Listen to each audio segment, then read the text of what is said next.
This is everything that comes with the Scout 25 pannier kit. You get 2 of these aluminum mounting plates, 2 of the harnesses, 2 of these welded seam dry bags, a puck sack. It's got 8 mounting pucks in it, and then a hardware kit that's got 8 washers and 16 bolts. And then you get 2 of these zip tie kits, each one of which has 3 zip ties, so there's 6 zip ties total. Fitment on the Scout 25 is very similar to our fitment on the Backcountry 35. We're looking for a standard pannier hoop like this, designed to carry hard boxes.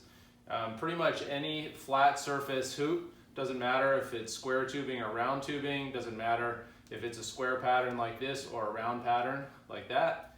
The one type of rack that presents some challenges are racks that have a cutout for exhaust, like this OEM BMW rack. For racks like this, you need an adapter. You can use our BMW adapters that we sell on our website. Those will work for the Scout 25 just like they work for the Backcountry 35. The Scout 25 has a lot of different options for mounting. You can see all these different mounting slots. It can be adjusted up, down, forward, back, and you can position the pucks in the slots that don't have any obstructions on the pannier hoop. The bolts go through the washer like this, and then the washer sits on top of the plate like that. The mounting puck is positioned behind the rack. Generally, you want to use the widest position available to you given your particular rack setup. The bolts don't have to be outrageously tight. I'll usually kind of hand tighten them and then give it another half a turn. There's a danger if you go too tight that you might actually bend the aluminum.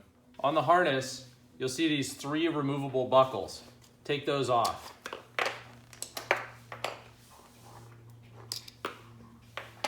The 3 buckles are going to go in these 3 slots on the mounting plate.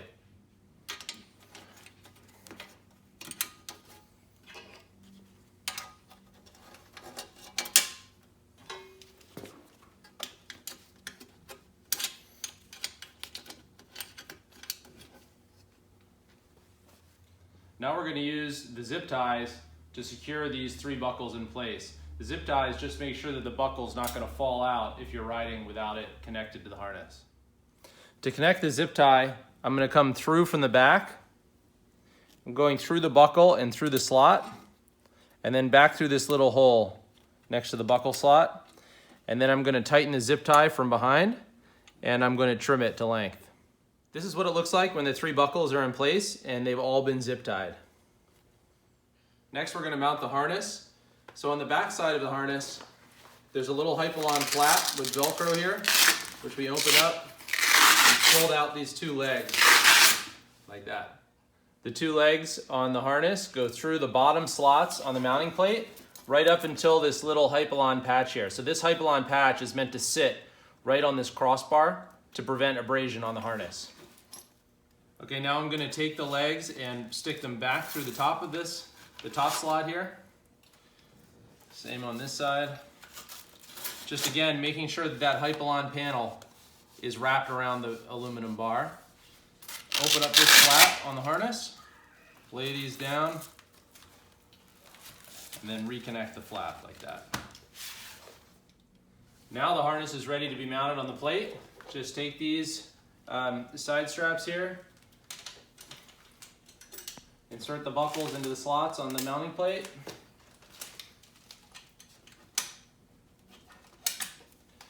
And then connect the side release buckles.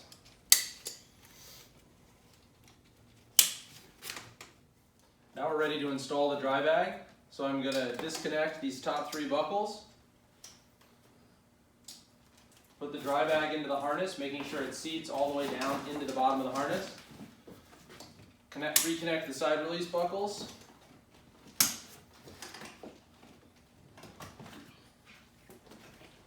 And then cinch everything down. To mount the optional MOLLE panel, take these 3 clips and line them up with the 3 slots on the mounting plate. Like that. And then just pull this ladder lock, tighten it up, make sure everything's nicely seated. To mount MOLLE accessories on the MOLLE panel, it's a lot easier to do it if you take the MOLLE panel off the bike first.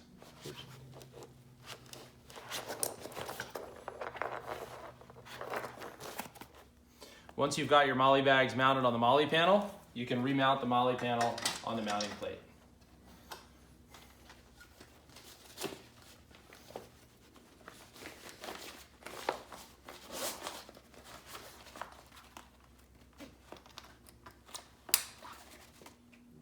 When you have MOLLE accessories mounted in the Scout, you're going to have to loosen up the harness in order for the dry bag to fit in front of the MOLLE accessories. To loosen up the harness, disconnect the strap keepers and expand it like this. Once the top compression strap is in place and holding the bag against the bike with your knee, now you can tighten the side compression straps, pulling everything together. You can also mount a Rotopax against the mounting plate and behind the dry bag. We have pre-drilled holes here to accommodate a Rotopax mounting system. When you remove the dry bag from the harness can be cinched up tight against the bike so it doesn't flop around while you're riding. There's two different ways to do this.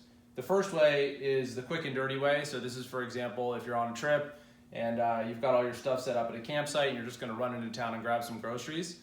This is kind of the quick and dirty way to wrap up the harness. Disconnect the top 3 buckles. Open up this top strap.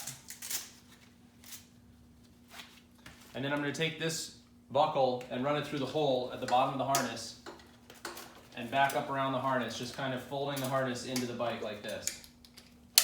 Reconnect the top buckle, cinch it down, and off you go.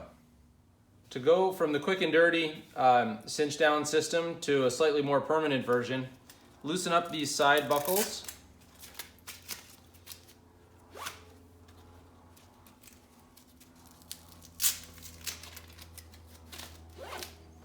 And then there's this little Hypalon loop here that the buckles cross through.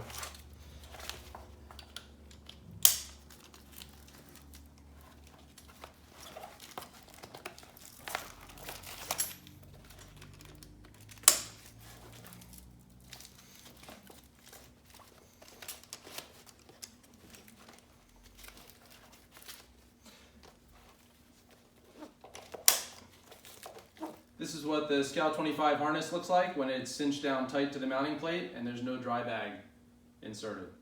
The Scout 25 installs very easily and very quickly. You should have no problems. If you do have any issues, feel free to send us an email or call us and hopefully we can get them cleared up.